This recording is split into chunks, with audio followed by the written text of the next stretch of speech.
اعوذ باللہ من الشیطان الرجیم بسم اللہ الرحمن الرحیم. پیارے بچوں السلام علیکم ورحمۃ اللہ وبرکاتہ. گوبرے یہ ففتک اردو سبق نمبر 2 سبقک ناو انصاف پیج نمبر 14. یہ اڑھانا پورمت یوکن پرو آز. رسی زیادہ کس کے باندھی گئی تھی. راز چر گنڈمز جس کی وجہ سے حضرت عباس رات کو درد کی شدت سے کہراتے تھے. امس راز ایچ چر گنڈمز کہ رات حضرت عباسس دود نرین تو سہ کرہ کرہ کران. حضور ان کے کہرانے کی آواز سن کر بے قرار ہو گئے. حضرت محمد صلی اللہ علیہ وسلم ہسا گو تسن یہ آواز بوزت بے قرار. آپ کے ساتھیوں سے آپ کی بے قراری نہ دیکھی گئی. ام ساتھین ہسا گئی نہ برداشت ام سن یہ بے قراری کہین.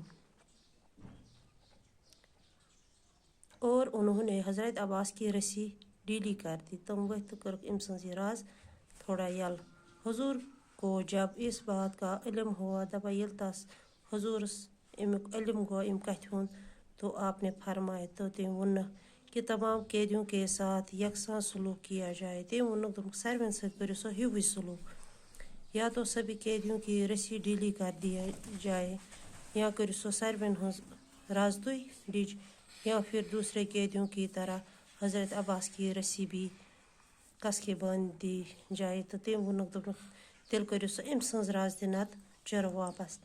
آپ کے ساتھیوں نے سارے قیدیوں کی رسی ڈھیلی کر دی. تو ام سن ساتھی ورت کر سروین ہز راز تھوڑا یل. یہ تھا ہمارے پیارے نبی کا انصاف کرنے کا طریقہ. یہ سنس پیارے نبی صلی اللہ علیہ وسلم سن انصاف کرنے طریقہ. پڑھیے اور سمجھیے کہ الفاظ معنی یم جائے بہ پرنا امے.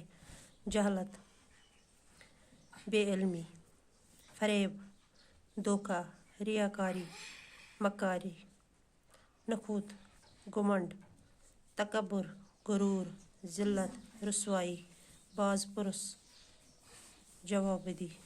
خدا حافظ. باقی وسلام ام برو کن کرو اس صبح.